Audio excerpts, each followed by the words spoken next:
A little over 100 years ago, the great poet Rilke sat in the Louvre in Paris, contemplating a statue of Apollo. Just the torso, the head, the limbs were gone. You know that sort of sculpture. Unsure really, there's arguments as what piece of art he exactly was contemplating, but that doesn't matter. He was set and focused upon this marble statue of Apollo, the god of poetry, the god of music, the god of all art, in a sense. This poet, Rilke, died very young of leukemia, relatively. He gave his life to becoming an artist. And so this moment of contemplating this work of art, of a Greek god of art, well, he wrote a quite profound poem. I won't share the poem with you, one, because it reads like a poem by Rilke, and you got to spend a lot of time with it. Describing beautifully this figure, this form which speaks, which glows, which radiates as art itself. You know, that's what the poet wanted to do. He wanted to be an artist. He wanted to be a poet, like Apollo, and like this beautiful work of art was art. Describes the beautiful form of the thing. And at the very end, out of the blue, the very last line of the poem, which doesn't seem to follow anything, but which makes it the poem. The very last line, right out of the blue: you must change your life. You must change your life. If Rilke wanted to be a poet, if anyone wants to be an artist, if anyone wants to be anything, there will come that truth upon you, powerfully, brutally, at some point. Otherwise, you will never be what you say you want to be. You must change your life.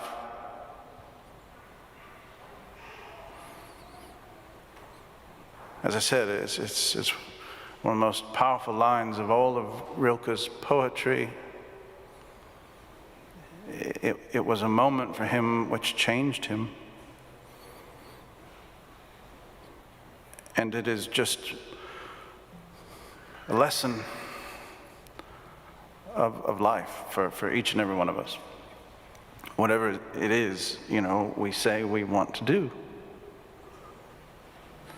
We can talk a good game, each and every one of us. I can talk a good game, but unless I do something about it, nothing's going to happen, you know? Do I want to sort of get a little bit healthier? I pay the YMCA once a month. Don't ask me how many times I've been there. I love baseball. I wanted to be a baseball player as a kid. And we moved from one town to the other, which is a good chance to start telling lies. So I told my new team, I'm a pitcher. I pitched on my old team. It was a complete lie. But I wanted to be a pitcher. And so the coach, God bless him, he put me on the mound. That was one of the most embarrassing moments of my life. I couldn't hit the broadside of a barn. I walked everybody. I got caught out in a lie, you know. And I learned you can't just say you want to be a pitcher. It's just a truth, it's a lesson in life.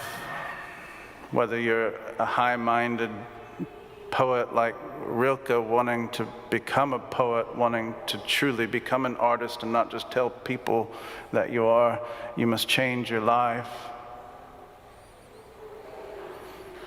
For whatever you want to do, if it's significant, it'll probably be difficult.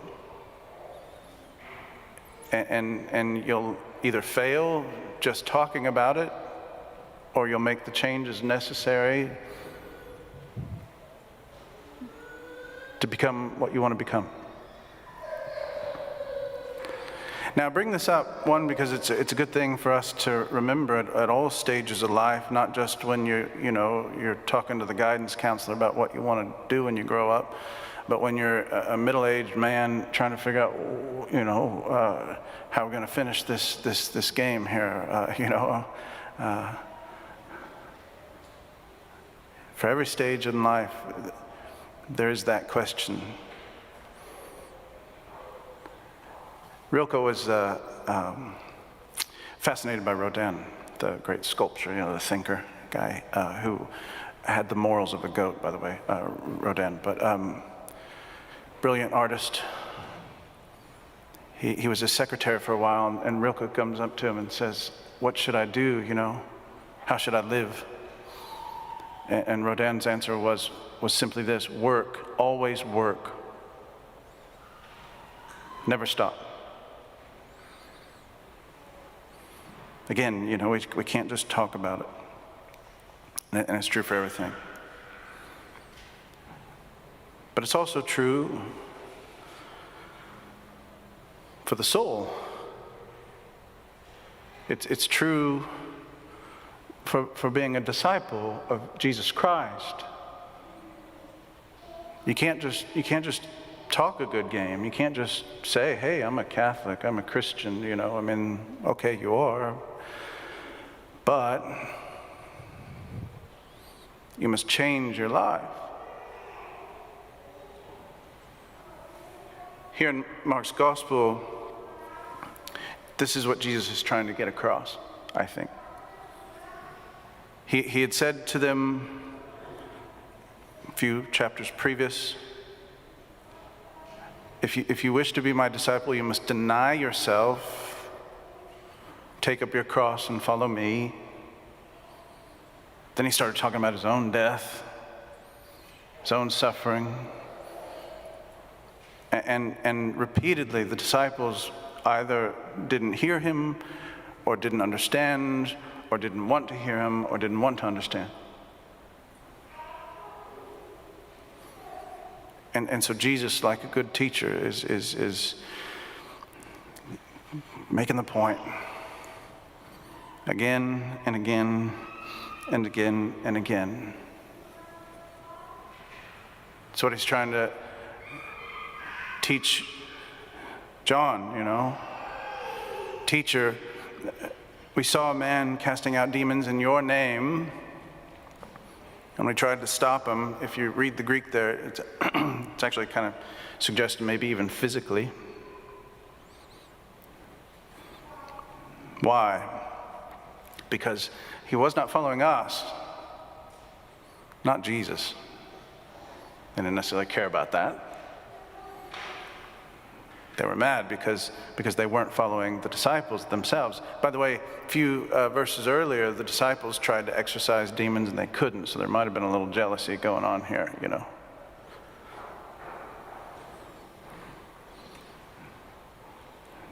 Jesus basically tells them not to worry about it. Get over yourselves. What's the change there? Ego. Pride, institutional tribalism, denominational chauvinism,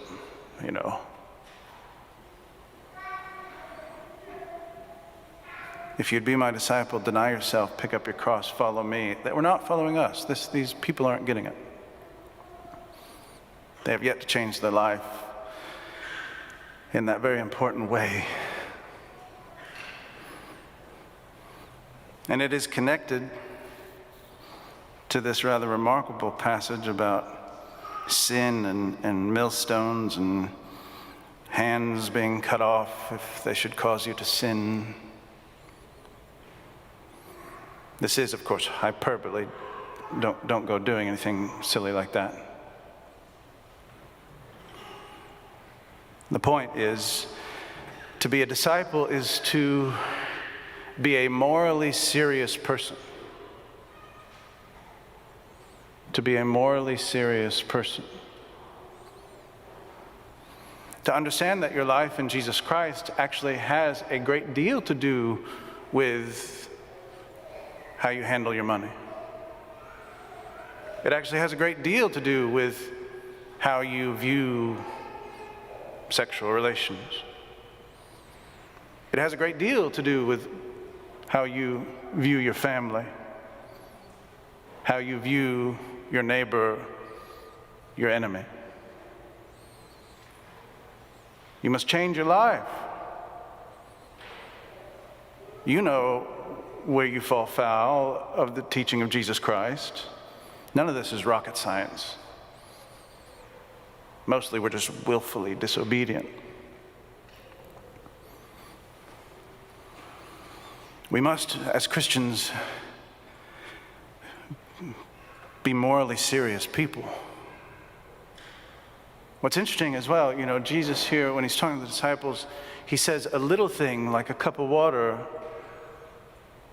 will bring about an enormous reward. But he also says a little thing like a teeny little sin that you commit with your hand, it can bring enormous punishment too.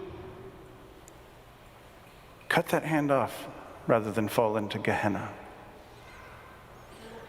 The import of this, you see, is that being a morally serious person means that you do indeed pay attention to the details, those small things, those small little lies, those little foibles or habits which you forgive yourself over, that those things actually matter. And again, I'm not to spook anybody, but we Catholics do believe in hell, It's if you don't, that's quite nice, but the church does. I remember when I was at Duke, we had a lunch and learn thing, and it was the topic was very pleasant for lunch. What does the Bible say about genocide? There's something going on, and we're talking about Rwanda. And the great New Testament professor there stands up, and he must have had a bad day or something, because his talk was very short. The question put to him was, what does the New Testament say about genocide? And old Dr. Hayes, he just stands up there and he says, there is judgment, there is hell. He sits back down. All us good, comfortable, middle-class liberals, we didn't like that. We didn't like that. But I'll never forget it, because that's what the Bible says. And so what does this mean? It means underneath, or beneath, I should say, the mercy of God, the eternal love of God, the beautiful light of God who created us and who loved us and who never gives up on us, underneath his mercy. Let's be morally serious people, taking sin seriously. Our own sins first. Don't go pointing out that guy's. I don't mean to point to you over there. Your own sin. Goodness gracious, take it seriously.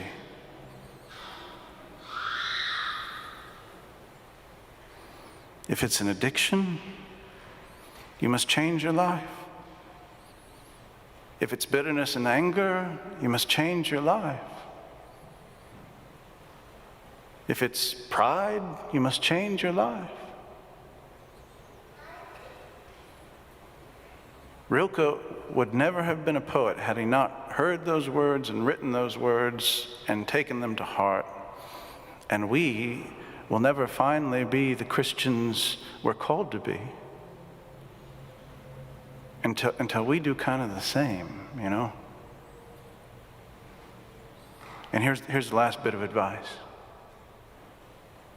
Everything I talked about,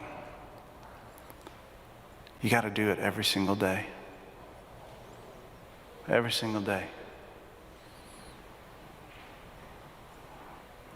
But it's beautiful being a Christian, being a follower of Jesus.